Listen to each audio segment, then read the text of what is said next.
Hello, cutie patootie math angel. Welcome back. This is Decaf-Math ASMR. I hope that you're doing well right now.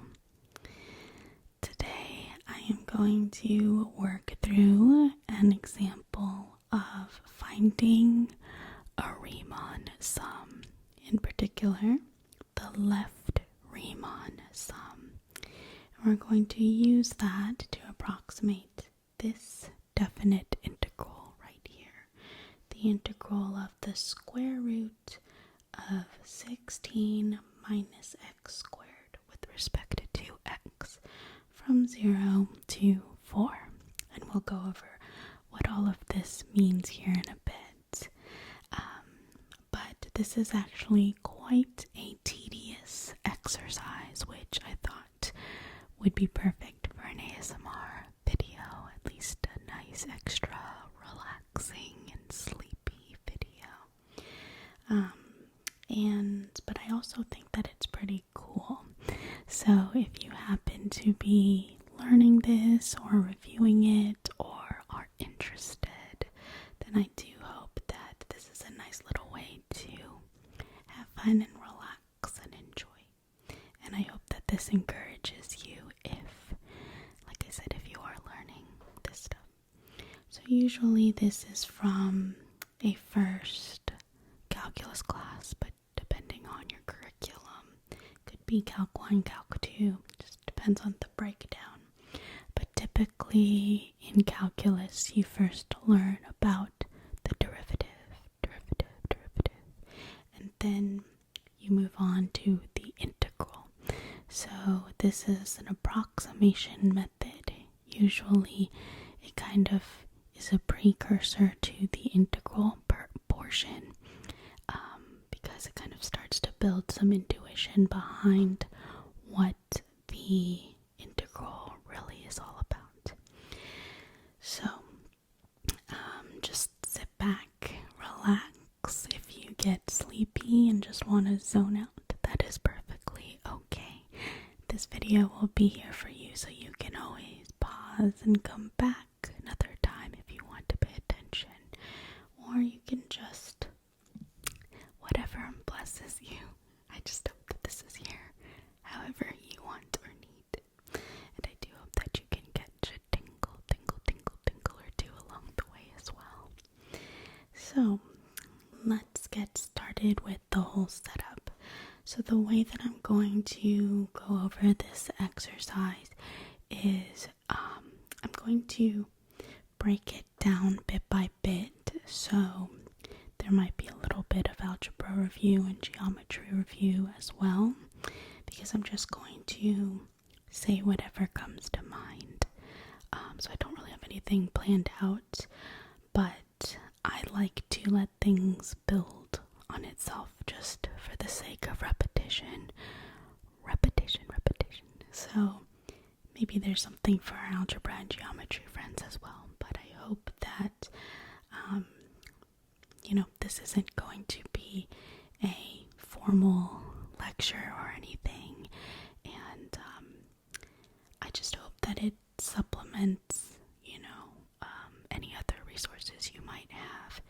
So it might go in a little more depth than, say, just looking up an answer in a textbook or something like that. I just hope to really walk through it as though we're going through it together.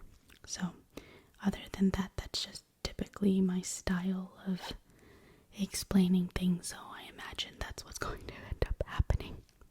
But like I said, we'll just see what happens, and let's just get to it. So this is the function that we are integrating here. The square root of 16 minus x squared. This is all in single variable calculus for now. So this is with respect to x. And so this is our first look at a definite integral. And visually, this represents the area under our function right here. In general, it's the area area between our picture, our function, and the x-axis. And in this case, this piece of our function over this domain for x from 0 to 4 happens to be above the x-axis here. So here's our x-axis and our y-axis. So we have our Cartesian coordinate plane. And if I graph y equals square root of 16 minus x squared, I get this quarter of a circle, which will go over y. This is the function of that. But in general, in this case, our function lies above the x-axis. So the area for this integral is just the area below our function.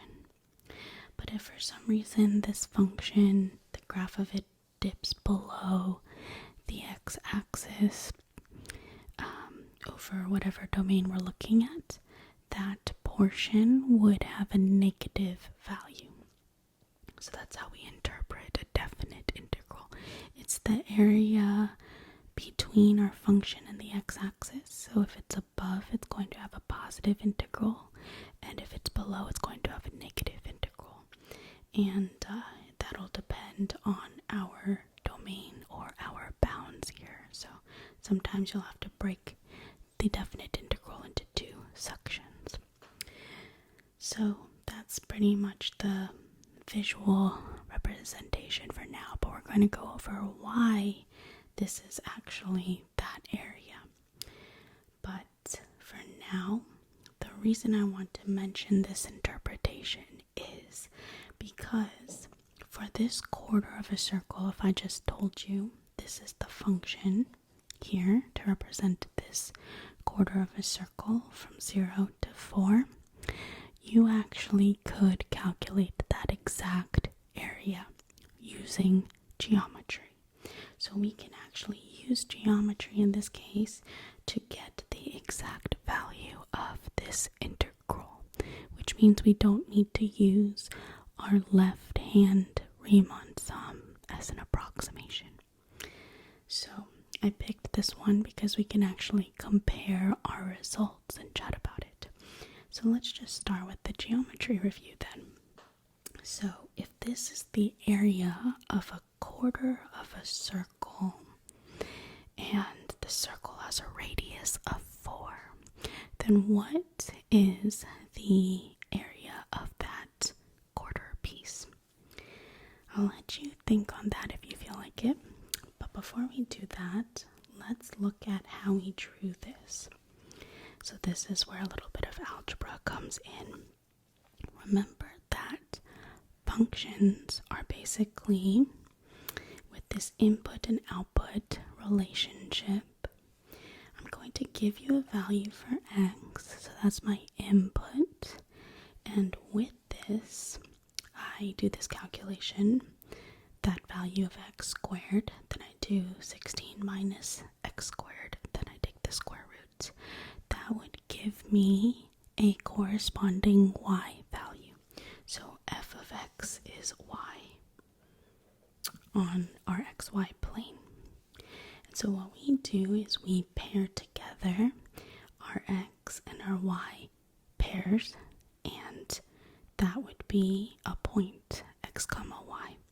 And if I draw all these points with this particular relationship within x values from 0 to 4, I get this shape. And the reason I get this shape is because if I see here, the center of my total circle is at 0, 0. And one thing you might learn from algebra or even pre-calculus is that the equation of a circle with radius r and center at c comma k, or h comma k, but in this case 0, 0 is x minus h squared plus y minus k squared equals r squared, where the center in general is h comma k. So that corresponds to these values, h and k. And then r is our radius. Okay, so in this case, our circle is centered at 0, 0. So h is 0 and k is 0, 0, comma 0. So if I do x minus 0, that's going to be x, and y minus 0 is going to be y.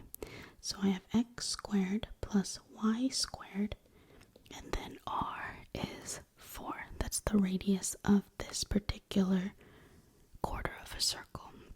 So our whole circle would have the formula x squared plus y squared equals 4 squared, which is 16. So if I found all of the pairs of x's and y's that satisfy x squared plus y squared equals 16, I would get a full circle. But note that that's not an actual function because it doesn't pass the vertical line test, which is why for now here we're going to only look at this piece. So to get this y and x relationship, I can just rearrange and solve for y in terms of x. So if I move this x squared over here, I would have y squared equals 16 minus x squared. So I subtract, and then because I am limiting it to y greater than or equal to 0, so above the x-axis, then I don't have to worry about the negative square root. So I can just do positive square root of that 16 minus x squared. So basically this just comes from the rearrangement of the formula for a circle. But then eliminating the negative square root part and also restricting it for x from 0 to 4. Okay, so that's why this corresponds to the quarter of a circle.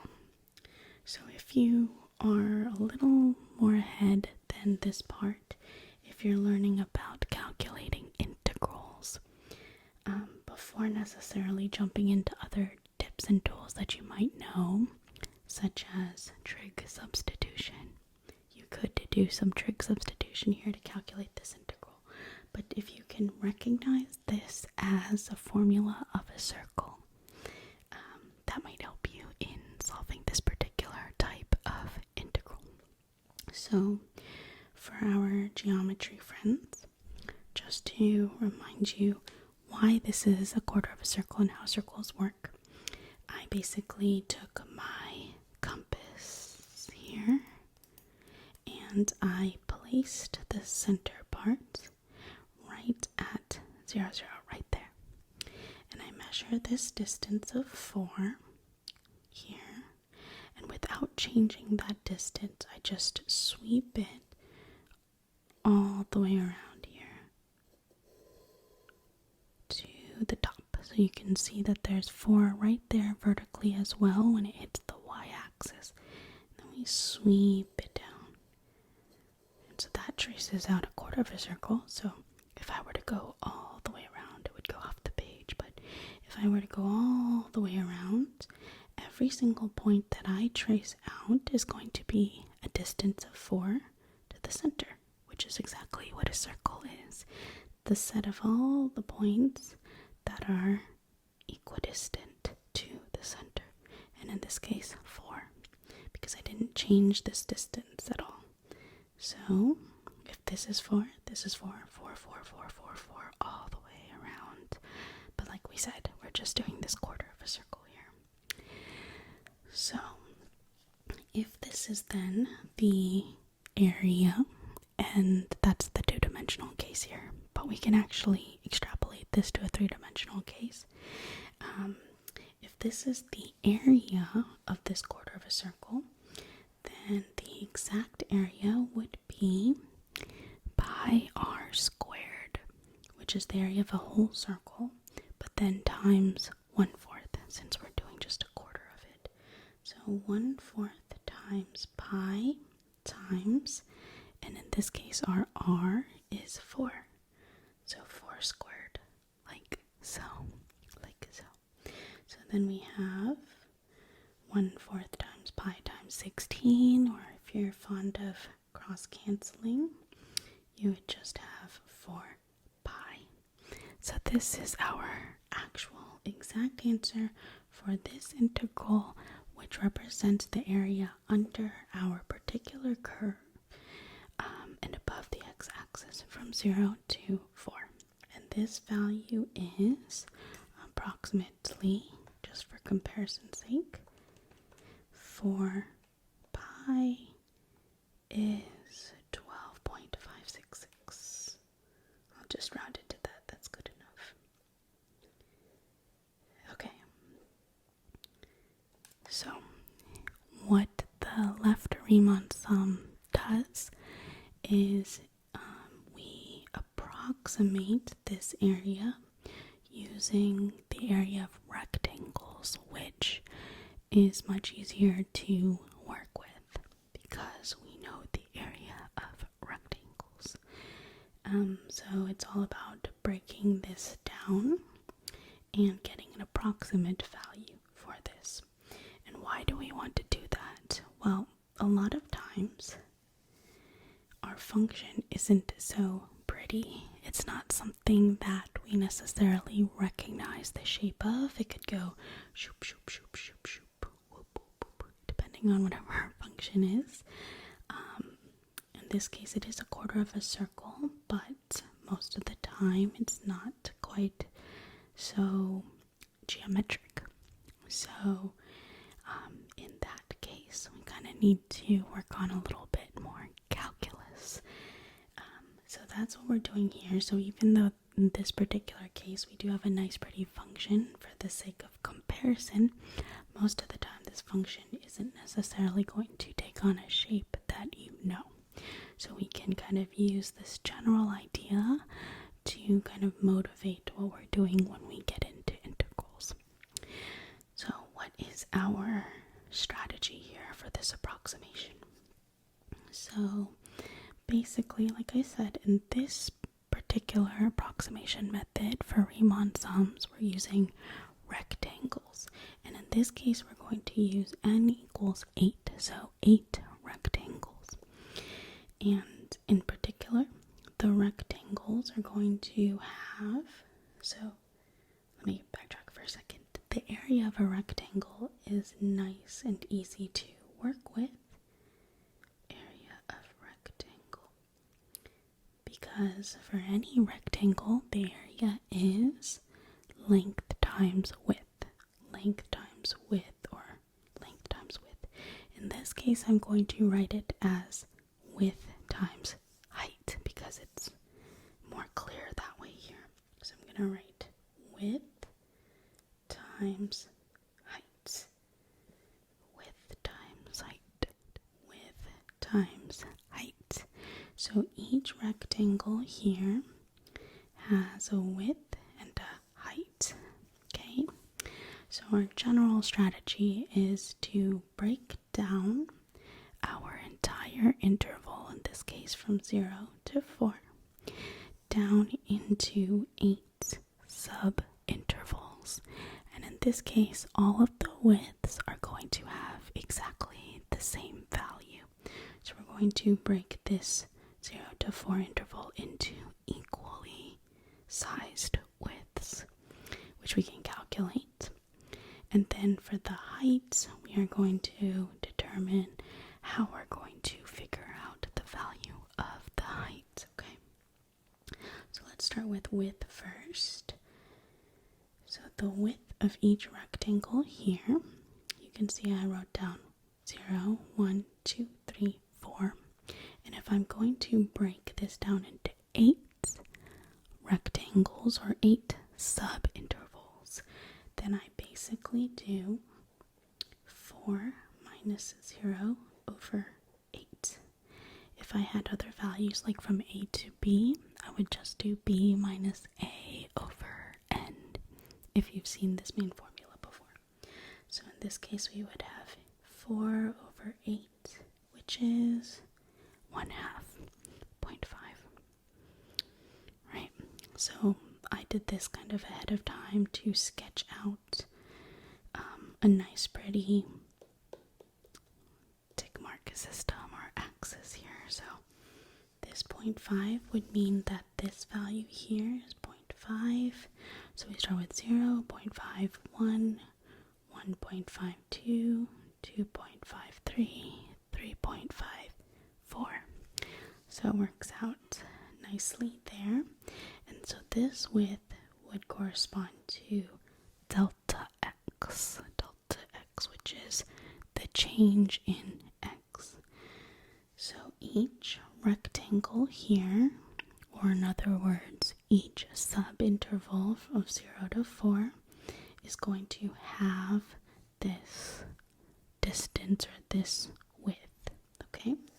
So just to make that super clear for our calculations, I'm going to go ahead and write out all of the subintervals here, just so we can get a picture of all of these rectangles. So you can see if I draw out every 0.5, I have 8 rectangles. So this would be rectangle 1, 2, 3, 4, 5, 6, 7, and 8. And this is a little bit terrifying to be doing these calculations in pen, but I think it shows up better on camera. So hopefully it actually all works out. So what I'm going to do is write out all of these subintervals, which correspond to our 8 rectangles, okay? So basically I start with, let's see here, I have 0. So from 0 to 4, I'm going to write these delta x subintervals. So we go 0 to 0.5, 0.5 to 1, 1 to 1.5, 1.5 to 2, 2 to 2.5, 2.5 to 3, 3 to 3.5, and then 3.5 to 4. So that should be 8. 1, 2, 3, 4, 5, 6, 7, 8. Yes. So this corresponds to a delta x of 0.5. Okay, so these are our x values in these little subintervals. Okay, so, and you can kind of check here that we're going to have 8 rectangles in total, because I basically, if I want to have 8 rectangles, I take each of these 1, 2, 3, 4, and I put 2 rectangles within each whole value, hence the 0.5 to half. So now the question is, we have the widths of each rectangle. We know it's 0.5, but how do we determine the heights if we're going to do width times height and add them up? Now this part is up to us. So with these different approximation methods, there's a bit of choice we need to make. So the first choice is that we chose to use rectangles, which actually isn't always the case. There's a method with trapezoids, for instance, trapezoidal approximation, but in this case we're choosing rectangles. And then the next choice we have to make is, how do we determine if we're going to make this part, this entire interval, say the first one from 0 to 0.5, if we're going to make that a rectangle, you see that I have to draw straight across, right? That's, for a rectangle we have the width and the height, and I have to make it a constant straight part, 90-degree angle here, and straight across. So how do I determine which height to use? And so in this case we are going to do the left hand side approximation, like we said, so the left Riemann sum approximation. What that means is I'm going to take all of these left hand side the left-hand side approximation, we take all of the left parts of each interval and we extrapolate that y value over for the entire length or width of that interval. So in order to get what the actual height is, it is based on our function, the function value, right? Because for every x that I put in, like we said, we use this to calculate the corresponding y. So what x's do I put in? Well, I'm going to put in the left values so that I keep that height throughout my entire rectangle. So the left side means that, for instance, here, my y value or my height for our particular rectangle is going to be, for the first one, it's going to be f of 0, which means I'm going to plug in 0 here, which I already know it's going to be 4, but it's the square root of 16 minus 0 squared. And following the order of operations, you square first, and then you do 16 minus that, and then the square root. So for the first one, it's 4. That one you can just tell.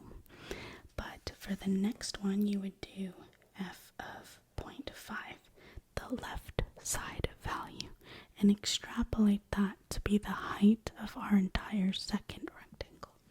So that would be the square root of 16 minus 0.5 squared. So this is where we need to use our calculator and do all of this approximating.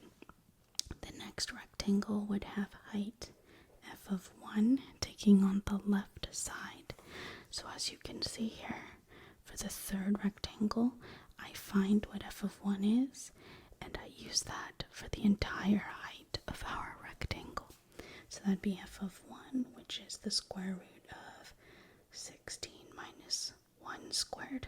Just for the sake of being clear, that would be the square root of 15, which is whatever, we're going to type that into our calculator. Then we do f of 1.5, so that would be 16 minus 1.5 squared, and the square root of that. And then f of 2, we'd have the square root of 16 minus 2 squared is 4, etc., etc. So this is where we would type all of this into our calculator.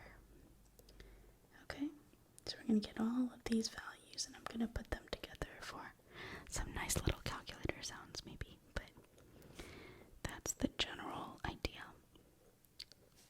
So 3 squared is 9, and then lastly we would have f of 3.5.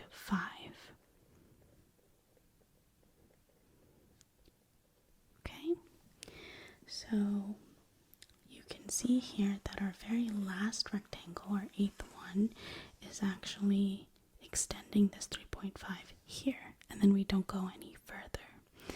So this is the left-hand side. That's our choice for our heights. So basically, if you can see the rectangles that I drew here, I started from 0, got to my 4, used the left end point, the left corner of my first rectangle is going to correspond to this point on my curve. So I draw it across and down. Then I find the point that corresponds to 0.5 on my circle. And here it's kind of hard to see just because it is very close to 4, but it's not actually an extension there. So it actually is much clearer to see what's going on when you look here, for instance, or here where there's a little bit more space going on. But for instance, for this rectangle, for this 5th rectangle, I used the left end point. So 2 corresponds to this value f of 2, and I draw that across. So you can see that the left corner of each of my rectangles is the part that lies on my curve itself, the left side. So you can see here that I'm basically going to add up all of these areas together to get an approximation for the area under the curve. And these rectangles are going to start to over approximate, because you can see if I added this entire area, the actual area underneath is smaller than that. So this is for the left hand side, but if you can kind of guess here, the right hand approximation would mean that instead of extrapolating the left endpoint over, I would take the right point and draw this way. Shoop, shoop, shoop, shoop. So my right hand approximation would actually underestimate the actual area, but we would basically take these values to represent our heights. Okay? And so that's actually a choice whether we choose left or right, or there's a midpoint value as well. But for today, let's just go ahead and calculate all of the left-hand side values, which therefore correspond to our heights. So we have 4, then we'll have the square root of 16 minus 0.5 squared. I believe the calculator will take care of the order of operations here, so we can just use this value. So I have 3.969, and if you are trying to actually get an approximation within, let's say, the thousandth place, I would suggest going an extra decimal so that you don't have all these rounding issues. But for now, I'm just going to stop here. This is not a big deal to me. And I'm just going to go ahead and do this for all of them. So 16 minus 1 squared. So 1 squared is 1. So I have the square root of 15. So 3.873. The square root of 16 minus the square root of 16 minus 1.5 squared. So 3.708. And I think that there is a way to kind of scroll back up and change that number, since we're always doing the square root of 16 minus stuff. I'm not as familiar with this calculator. It's kind of old, but this isn't the one that I grew up using. So I'm just going to type each one anyway. Not a big deal. So hopefully, let's see, 3.122. Oh look, that's my ring light. Or your math angel halo, rather. Okay, so square root of 16 minus 3 squared, which is 9. So we just have the square root of 7. So 2.646. And then the last one is the square root of 16 minus 3.5 squared. So 1.936. Okay, so now we have all of these heights, right, for each of these rectangles for the left endpoints. So what we're going to do is find the areas of those rectangles and add them up to get an approximate value. So in general, that would mean we do width, which is 0.5, times height 1 for our first rectangle, which would be 4, and then plus width times height 2 plus width times height 3 down to width times height 8, right? In this case, we have 8 rectangles. So if you've seen a formula for Riemann sum, you might see this sigma notation, which just means sum, and you index from perhaps I or K or something. The notation kind varies, but maybe I from 1 to 8, and you have width times, which is your delta x, times f star of your xi or x star I. Sometimes you'll see that. I shouldn't bring up notation if it varies, but this might be kind of representative of something you'd see. But the star part kind of represents, your choice of how you want to pick the height, the f of the height of the rectangle you're talking about, and then I being the index to which particular rectangle. So you might see something like this. So basically this is what you're doing. You're doing width times each of the heights and adding that together, but we can actually factor out width from all of these. Since we're just doing width times height 1, width times height 2, etc., you can just go ahead and factor out width just to save time and add all the heights, right? And then multiply by your width. So here I'm going to do 0.5, which is my width, times, and then I'm going to do 4 plus 3.969 plus all of these values, 3.873 plus ... down to 1.936. Okay, so I'm going to type that into my calculator and hope that it actually gives us something useful.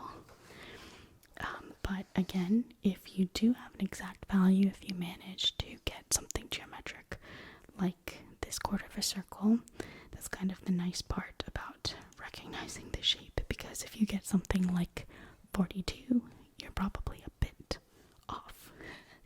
So let's go ahead and add all of these values. We have 4 plus 3.969 plus 3.873.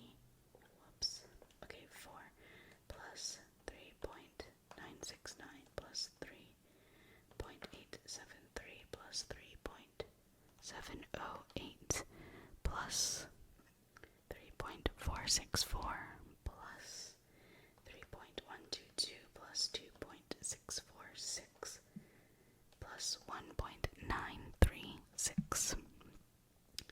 So I see 26.718, and then I'm going to multiply by 0.5. So my final answer would be approximately 13.359. Hopefully that's good. And again, if you are wanting to be precise with that last decimal, I would suggest adding an extra decimal for all of your approximations here. So, but in my case, I don't really care here. So our answer is 13.359 for the left hand side approximation for a Riemann sum using 8 rectangles or 8 subintervals.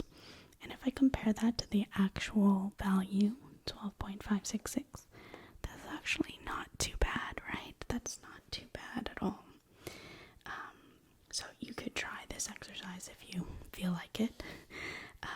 You can try it with the right hand side. So you would do f of 0.5, f of 1, and you actually already did f of 0.5 and f of 1. So you kind of scoot this all up, and then you add in f of 4, and that would be 0 anyway. So basically you take this without the 4, and your right hand side would underestimate this.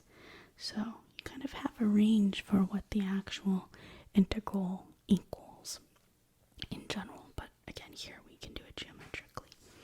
So that's basically how this works. So it's a little bit tedious, but of course you could write a program for this or just run through it pretty quickly. In this case we have 8 rectangles like we said, but let's take a moment to look at the big picture of what's going on. So as you see here, we have our 8 subintervals, but that's actually pretty good. That's quite a few rectangles. But imagine if I said, let's use n equals 100. Okay, so 100 rectangles. Again, using just the left-hand side, I would do the same thing.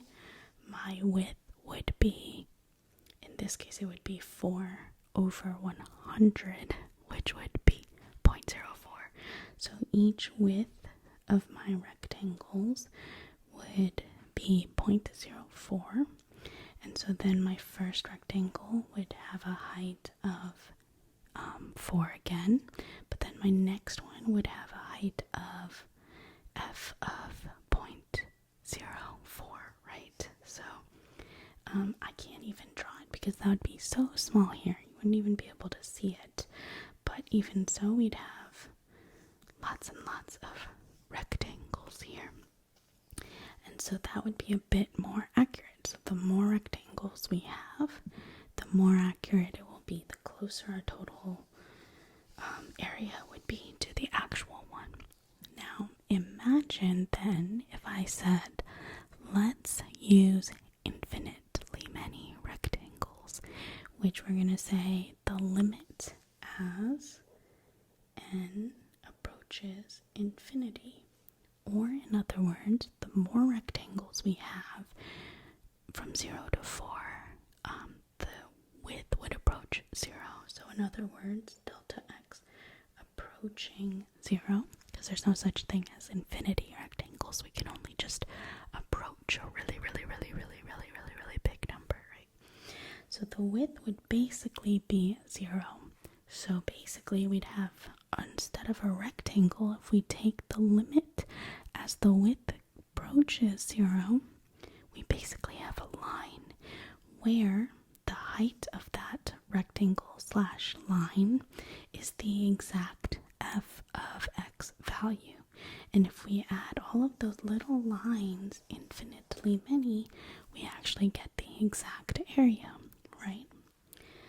So that's the really cool part, because the height of each of those lines, so to speak, but it's really a rectangle where the width approaches 0, we get the exact height there.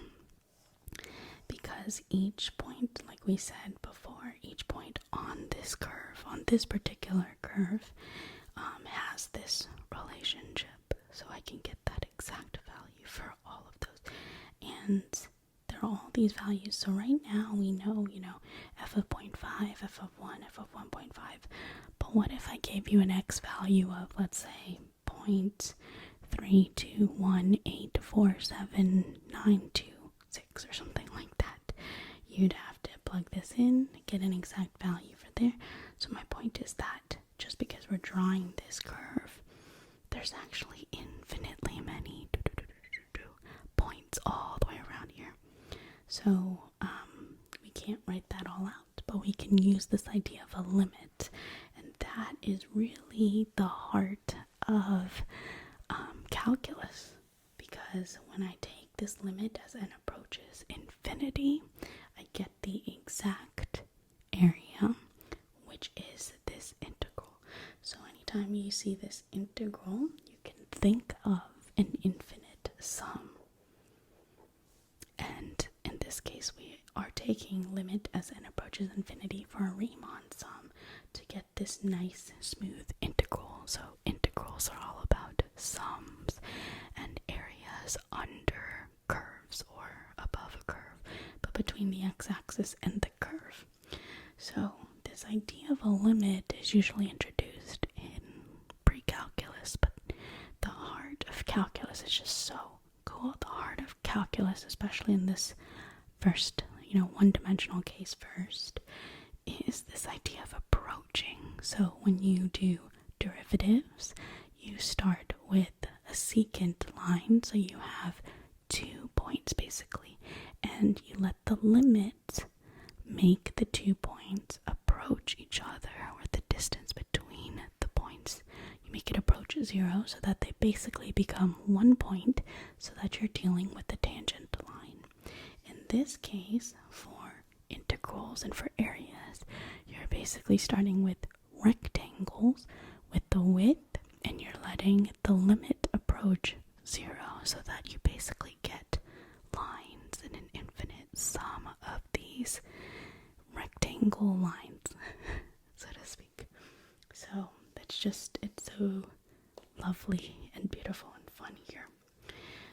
So I hope that you found this interesting. If you're still here somehow, you could give the right hand side a go just to get a hang of this. I know it's kind of tedious first, but then it's kind of the motivator for all of the integral stuff. So then you can do this and never look at it again if you don't really care. But there are other types of approximation methods, like we said, like the right hand side, midpoint, trapezoidal, Simpson's rule, and all that kind of stuff. You can look into all of it. But anyways, I think I'll leave you here.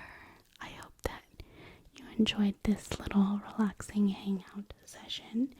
If you're asleep right now, I'm wishing you sweet, sweet mathy dreams. Otherwise, I hope that you have a good rest of your day. And I will see you around for more math